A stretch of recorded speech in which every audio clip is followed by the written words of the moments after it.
हमारे मन को लगता है कि अगर वह अलग अलग बातों के बारे में सोचता रहेगा तो हमें आने वाली हर मुश्किल और मुसीबत से बचा लेगा, पर ऐसा होता नहीं है। हम अपने जीवन का काफी अधिक समय सोच विचार करके परेशान होने में निकाल देते हैं।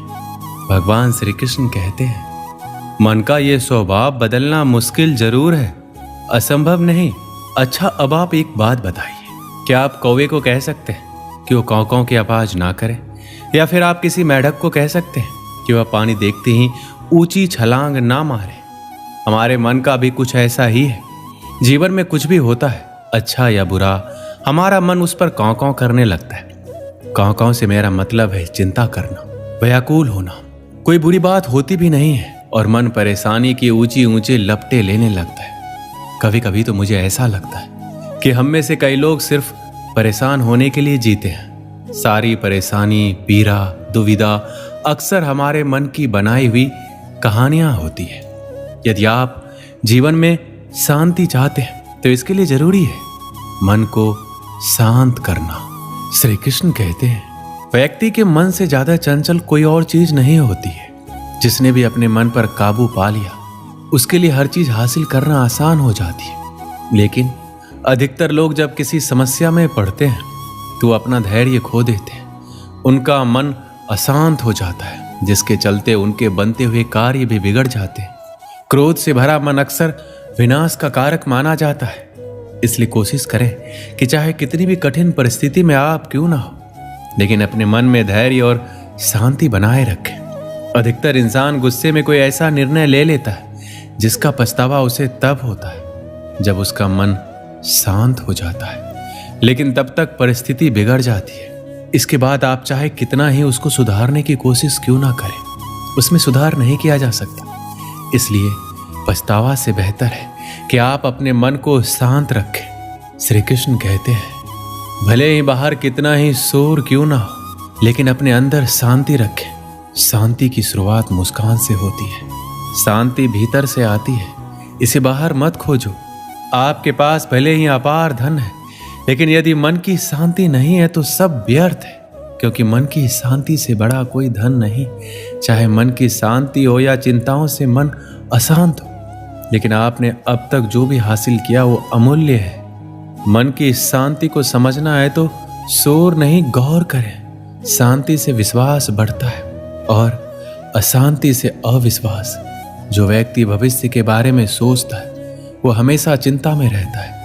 जो गुजरे हुए कल के बारे में सोचता है वो दुखी रहता है, लेकिन जो शांत मन का होता है वो सिर्फ वर्तमान में जीता है। हमेशा अपने दिल की सुनिए, आप एक अलग से सुकून पाएंगे। जीवन की उलझनें हमारे मन को परेशान करती रहती है। हम कितना भी बचे पर बाहर का शोर शायद कम ना हो, लेकिन थोड़े से प्रयास से मन की शांति पाना संभव हो जाता है। ये तब संभव होता है जब आपके सामने कोई भी कठिनाइयां हो, उसका सामना करने के लिए जब आप हमेशा तैयार रहते हैं। जिसे नियंत्रित नहीं किया जा सकता उसे स्वीकार करने से मन की शांति मिलती है। खुद की गलती स्वीकारना और दूसरों को क्षमा करना मन की शांति प्रदान करता है। जब भी मन अशांत हो, सोचे अभी जो हो रहा है वह हमेशा के लिए नहीं रहेगा। अगर आप कुछ अच्छा कर सकते हैं तो अपने आप में बदलाव लाएं। यदि नहीं बदल सकते तो इसे स्वीकार करने की आदत डालें।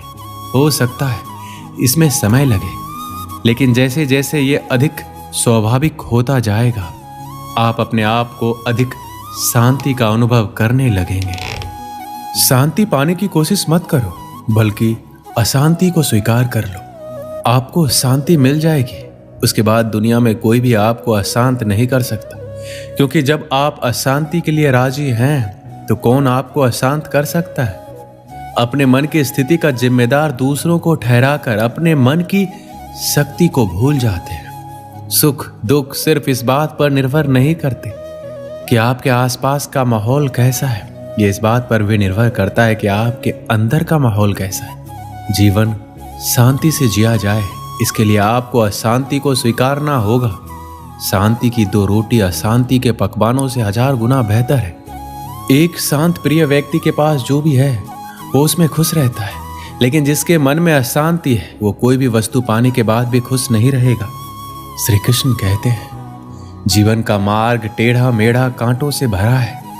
जीवन कोई फूलों की सेज नहीं है जो आसानी से पार हो जाए। हमें ऐसी उतार चढ़ाव के जीवन में स्वयं को कैसे आगे बढ़ाना है, यही विचारणीय है। परिस्थितियां तो आपको हंसाएगी भी रुलाएगी भी, पर अपने संतुलन को नहीं खोना।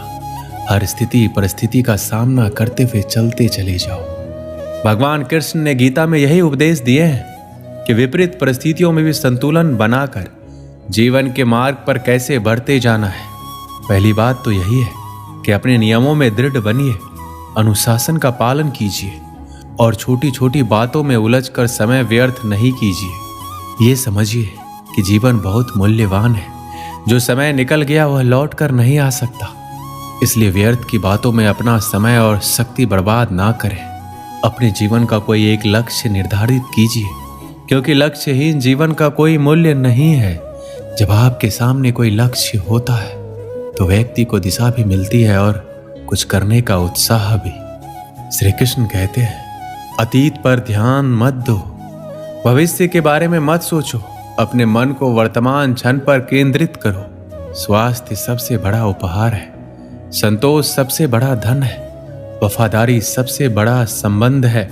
जैसे मोमबत्ती बिना आग के नहीं जल सकती, मनुष्य भी आध्यात्मिक जीवन के बिना नहीं जी सकता।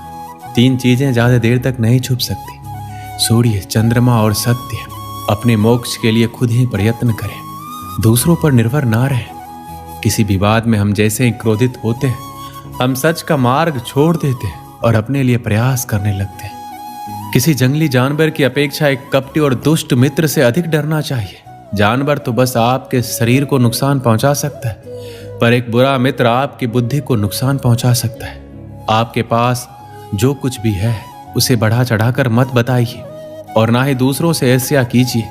जो दूसरों से ईर्ष्या करता है उसके मन को शांति नहीं मिलती है। वह जो 50 लोगों से प्रेम करता है उसके 50 संकट हैं। वो जो किसी से प्रेम नहीं करता उसके एक भी संकट नहीं है। क्रोध को पाले रखना गर्म कोयले को किसी और पर फेंकने की नीयत से पकड़े रहने के समान है। इसमें आप ही जलते हैं। एक बार एक लड़का एक महात्मा के पास जाकर कहता है मेरे जीवन में बहुत अशांति है, कृपया करके आप मेरा मार्गदर्शन कीजिए जिससे कि मैं इस अशांति से छुटकारा पा सकूं। महात्मा लड़के से जीवन के अशांति का कारण पूछते हैं। लड़का उत्तर देता है अत्यधिक विचारों के कारण मेरे भीतर बहुत सारे विचार आते हैं जिससे मेरा मन अशांत रहता है। महात्मा मुस्कुराते हुए कहते हैं ऊपर आकाश की ओर देखो और बताओ कि तुम्हें सूर्य दिख रहा है। लड़का ऊपर देखता है और कहता है धूप दिख रहा है। महात्मा उससे पूछते हैं कि अगर तुम लगातार धूप में खड़े रहोगे तब क्या होगा। वह कहता है मुझे अत्यधिक गर्मी लगेगी और शरीर में बेचैनी होगी। महात्मा लड़के से कहता है अगर धूप में खड़े रहने से तुम्हें गर्मी लगती है तो इसमें दोष किसका है, सूर्य के ताप का या तुम्हारा। लड़का कुछ सोचने के बाद कहता है इसका जवाब आप ही बताइए। महात्मा कहते हैं सूर्य का काम है ताप देना और ताप का काम है गर्मी लगना। ऐसे में तो दोष तुम्हारा ही है। तुम धूप में जाकर खड़े हो जिससे कि तुम्हें गर्मी लगी। तुम्हें अगर शीतलता चाहिए तो तुम्हें छांव में रहना होगा। ठीक इसी तरह चंचल मन का भी स्वभाव होता है विचारों और भावनाओं को जागृत करना। विचार क्षण भर के लिए होते हैं, लेकिन विचार से पैदा हुई भावनाएं देर तक टिकी रहती है। लेकिन यह तुम्हें निर्णय लेना है कि तुम्हें विचार और भावनाओं के साथ चलना है या अलग दिशा बनानी है।